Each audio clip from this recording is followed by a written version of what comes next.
Oi, hoje nós vamos falar o porquê que a pode ser incompleta e não conseguir ver todo o seu intestino. Quais os motivos que podem fazer isso acontecer? E se acontecer, como que você pode proceder para investigar todo o seu intestino de forma não tão completa como a colono faz, mas que você possa ter uma avaliação e descartar alguma patologia grave. Vamos lá para você entender. Então, existem vários motivos que podem fazer a colonoscopia ser incompleta, né? De forma bem objetiva, é importante a gente entender o que é o exame de colonoscopia, para a gente poder entender o porquê que ela não faz, às vezes, de forma completa. Aqui no nosso canal eu já fiz um vídeo falando só sobre o que é a colonoscopia, mas de forma bem rápida, né, e bem objetiva.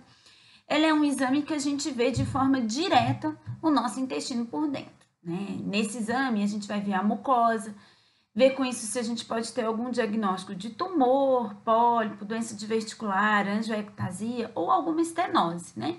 E todos esses fatores que eu falei podem ser uma causa que faz a colonoscopia não ser completa.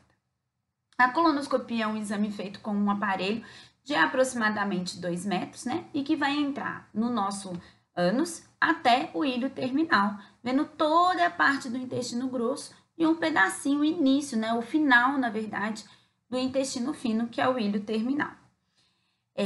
Esse exame, ele é um exame que vai conseguir avaliar toda a mucosa, mas não vai conseguir avaliar para a gente a morfologia, o desenho do nosso intestino, tá? Ele só vai conseguir falar para a gente de lesões ou diagnósticos de algumas doenças na mucosa do intestino.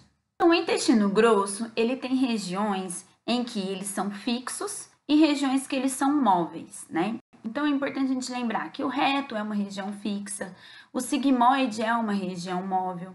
E ao a gente introduzir no aparelho de colonoscopia, o ar que a gente injeta vai fazer nessa região que é móvel, vamos falar assim, uma dança, né? Ela vai fazer uma curva. E essa curva pode impedir que a gente prossiga com a ponta do aparelho, né? Por risco de perfuração, fazendo com que a gente não consiga fazer uma avaliação correta. Essa é a famosa chamada alça, que a gente vai introduzindo, forma essa alça e quando você empurra o aparelho, você não consegue progredir, tá?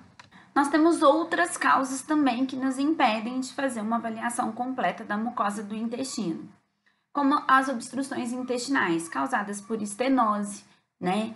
E aí você não tem a luz do intestino não é aberta para que você possa introduzir o aparelho, causada por tumor, diverticulite, né, que faz uma estenose por vários episódios de diverticulite na doença diverticular, presença de pólipos grandes que estão ocupando toda a luz do intestino e não permite que a gente possa passar o aparelho, aderências intestinais, né, em pós-operatória, às vezes fazendo uma curva, né, e você não consegue fazer a introdução ou retificar o aparelho para que você possa introduzir, causando risco de perfuração, e aí entre risco e benefício é melhor você não fazer a complementação do exame, para que você não tenha esse risco da perfuração.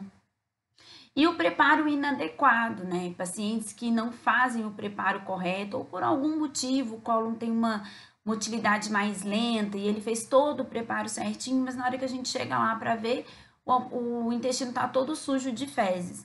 E aí você não consegue introduzir, porque ao você ir introduzindo, você corre o risco de perfuração e ao você também introduzir, você não está fazendo uma avaliação correta da mucosa. Você não está vendo se tem pólipo, se tem lesão plana, se tem, às vezes, ósseo diverticular, porque, na verdade, a mucosa está cheia de fezes, não sendo possível a gente avaliar de forma corretamente. É importante a gente lembrar que nem todo exame incompleto é porque o paciente tem alguma doença grave, tá? Pode ser só características do cólon do paciente, pela movimentação, injeção do ar que faz a alça, ou às vezes pela aderência, como eu já tinha anteriormente falado. Então, é necessário que, devido a isso, a gente faça prosseguir a investigação, né? A gente pode tentar repetir o exame, né, com um outro colonoscopista, tá? Às vezes ele vai ter mais sorte, introduz o aparelho melhor, né, e conseguir ver até o final do cólon e conseguir avaliar esse cólon de forma completa. Mas se for por estenose intestinal, esse exame ele vai ser incompleto novamente. Então, isso vai independer da pessoa de que está fazendo o exame, tá? Isso é independente. Na verdade, é por causa do problema do intestino mesmo. Então, se ele está fechado, independe de quem entra, a luz sempre vai estar fechada.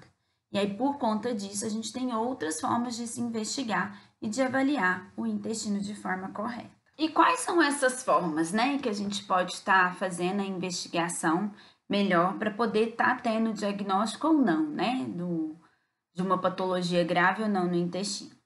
Então, nós temos o enema opaco, que ele é um exame, a gente vai fazer um vídeo aqui no canal falando sobre os exames, né, que podem ser feitos para avaliar melhor o intestino, mas ele é um exame que você faz raio-x, né, você injeta um contraste pelo ânus e faz raio-x, né, e nesses raios-x você vê a morfologia do intestino, o desenho dele, né, do cólon, do intestino grosso do paciente.